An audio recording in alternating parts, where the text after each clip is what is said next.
My sister secretly filmed me discussing my anxiety and panic attacks to mock me at her birthday celebration, so I revealed her hidden photos of drinking and drug use, but my parents ended up throwing me out instead.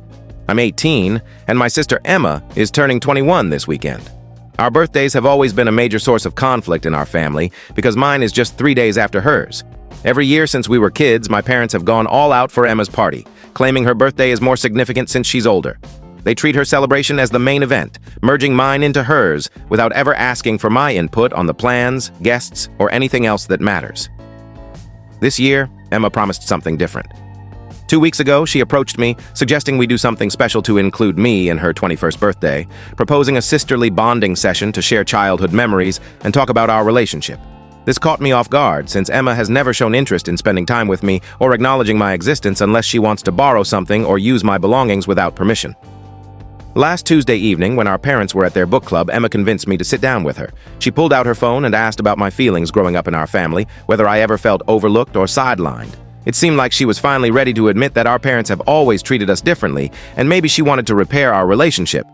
I opened up for nearly 2 hours, sharing how isolated and anxious I've felt my whole life, how I've battled panic attacks since middle school because I'm constantly walking on eggshells around our family, and how I've never felt safe expressing my true emotions. I explained how Emma always gets the spotlight and support, while my concerns are brushed off as overdramatic. Emma appeared attentive and compassionate, asking thoughtful questions and nodding at the right moments. She even hugged me afterward, saying she hadn't realized how much I was struggling and wanted to be a better sister. For the first time, I felt hopeful that we could build a real connection. But yesterday, while searching for my charger in Emma's room, since she'd borrowed it and hadn't returned it, I accidentally knocked over some papers on her desk. She was out shopping with friends, and as I tidied up, I noticed her laptop was open, displaying thumbnails of video clips filmed in our living room. Curiosity got the better of me, and I clicked one. It was a recording of our entire Tuesday conversation, clearly staged so her phone could capture everything while appearing casually placed. She'd edited the clips to highlight my most vulnerable moments, talking about my anxiety, panic attacks, and feelings of worthlessness, with text overlays that framed it like a dramatic reality show reveal. I found over a dozen clips in her project folder, including moments where I was crying about my panic attacks in my room, biting my pillow to stay quiet, and admitting I skip meals when anxiety makes my stomach too tight to eat.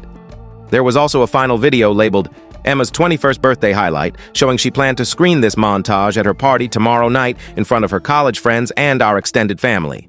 The title card read, "My Sister's Story," styled like a heartfelt documentary. Revealing her bonding act was a cruel setup to showcase my struggles for entertainment while painting herself as a caring sister. I was livid and heartbroken, feeling utterly betrayed. Confronting Emma directly would be pointless. She'd deny it, make excuses, or twist it to make me the villain, as she always does when I call her out. Instead, I dug deeper into her laptop and found a hidden folder buried in her photo library, containing hundreds of images and videos from parties over the past 2 years. These weren't the polished social media posts where Emma looks flawless and responsible.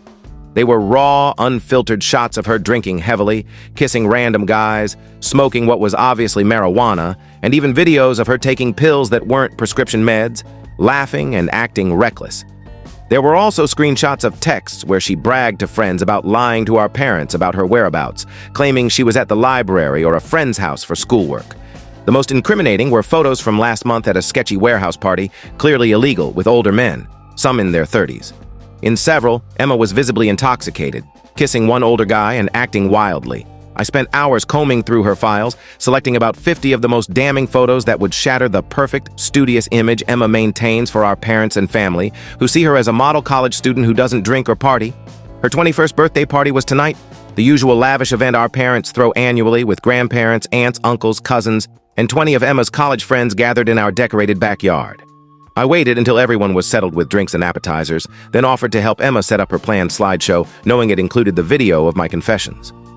When Emma went inside to grab her laptop, I offered to carry it outside, and she handed it over without suspicion. Instead of connecting her laptop to the projector my dad had set up, I swapped her presentation with my curated folder of party photos, set to auto-advance every few seconds so it couldn't be easily stopped. I announced to the guests that Emma had prepared a special slideshow about her college life and personal journey, then started it before she could object or check the files. The first images were mild, Emma at typical college parties. But within seconds, the photos escalated to her drinking heavily, kissing strangers, smoking, and taking pills. Emma screamed at me to stop it, rushing toward the projector, but our cousins and her friends were too shocked to act and the slideshow kept running. By the time someone unplugged the projector, over 40 photos had played, including the worst ones of Emma with the older man and clearly under the influence. Our parents were horrified, and our grandmother was in tears, saying she couldn't believe Emma would lie to the family like that.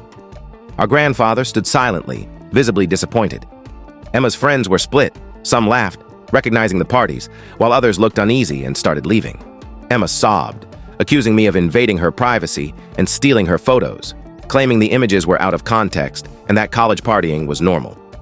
Our mother went into crisis mode, demanding answers about Emma's lies, while the party fell apart, with most guests leaving within an hour. I stayed outside, cleaning up decorations and plates, while Emma argued with our parents inside. I could hear her hysterics, my mother's sharp questions, and my father's demands for explanations. An hour later, my dad called me inside, furious, demanding to know how I got Emma's photos and why I wanted to humiliate her in front of our family.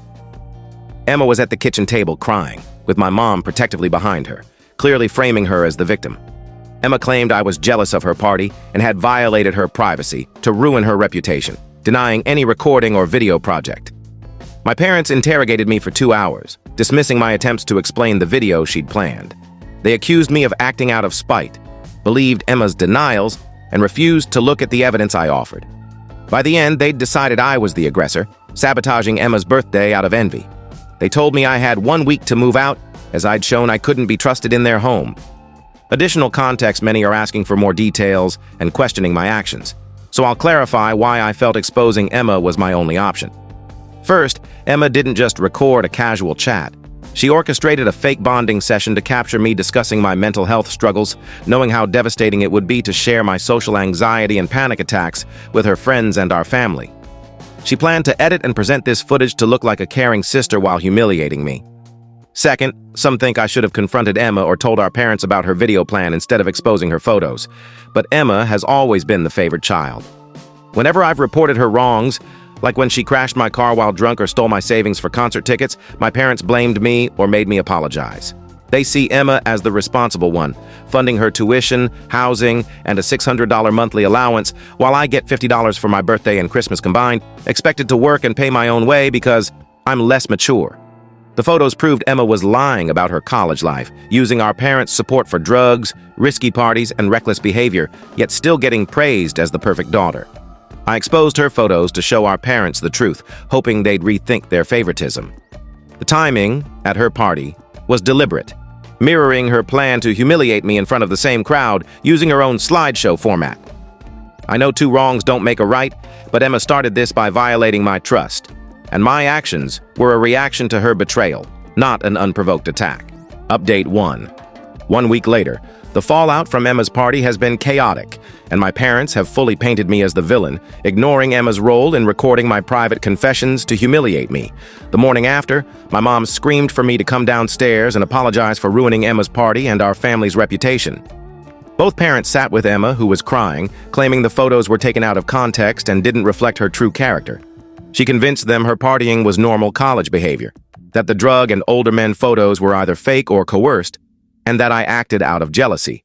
She denied the video project, claiming any files I saw were accidental phone recordings. My parents believed her, refusing to see my evidence, and said even if she recorded me, it didn't justify my actions. They lectured me about family loyalty, saying I'd crossed an unforgivable line. My dad gave me until next Friday to move out, saying I'd proven I couldn't be trusted by hurting Emma and embarrassing the family. Emma played the victim, never admitting her wrongdoing. When I pointed out her recording and the dangerous behavior in her photos, my mom dismissed it as none of my business, calling my actions a potential crime. They insisted Emma's college life was their concern, not mine, and that I was too immature to understand normal socializing. The house is now toxic. My parents barely speak to me. Emma ignores me or makes snide remarks, and she even threatened to report me for accessing her laptop, claiming it's theft or cybercrime. I'm packing and scrambling to find housing with my limited savings, feeling overwhelmed but still believing I was justified. Yet with my family's reaction, I'm questioning if I'm wrong or if they're just dysfunctional. Update 2. 2 months later. It's been 2 months since my parents kicked me out, and things have only gotten messier. I called extended family for temporary housing, but my parents and Emma had already spun a narrative painting me as the problem. My grandmother, usually kind, said my mom told her I'd been stealing Emma's things, spreading rumors and faking the party photos out of jealousy. She believed I was lying about Emma's video plan and refused to help, suggesting I apologize to rebuild trust. Other relatives echoed this, leaving me with no family support. My friend Rachel's parents let me stay in their cramped guest room. But it's temporary, and I'm contributing to expenses while working extra hours at my minimum wage job. The biggest issue is my college mail, acceptance letters, and financial aid forms sent to my parents' house. My neighbor saw a university envelope delivered, but when I went to retrieve it, my parents ignored my knocking and calls even though I knew they were home. They've ignored my emails and texts requesting my mail, seemingly sabotaging my college plans as punishment. Rachel's parents suggested legal options, but I'm worried that could escalate things further. I'm struggling to focus on work and saving, knowing my future is at risk with every missed deadline. Update 3. Several weeks later. Last week, I took drastic action to get my college mail, and it paid off. I now have my acceptance letters and financial aid forms to start college in the fall. Realizing my parents wouldn't cooperate, I used their Sunday church routine, where they care about their reputation, to confront them. I arrived early, catching them in the parking lot, and loudly demanded my mail in front of other parishioners. My parents tried to dismiss me, but I persisted, announcing they'd kick me out and were withholding my college documents, potentially ruining my future. As people stared, the pastor intervened, asking about the issue. My mom claimed I was a troubled teen, causing drama, but I explained how they'd ignored my attempts to get my mail for weeks. The public pressure worked. My parents admitted to receiving my mail and agreed to forward it, though I insisted on picking it up in person for time-sensitive documents.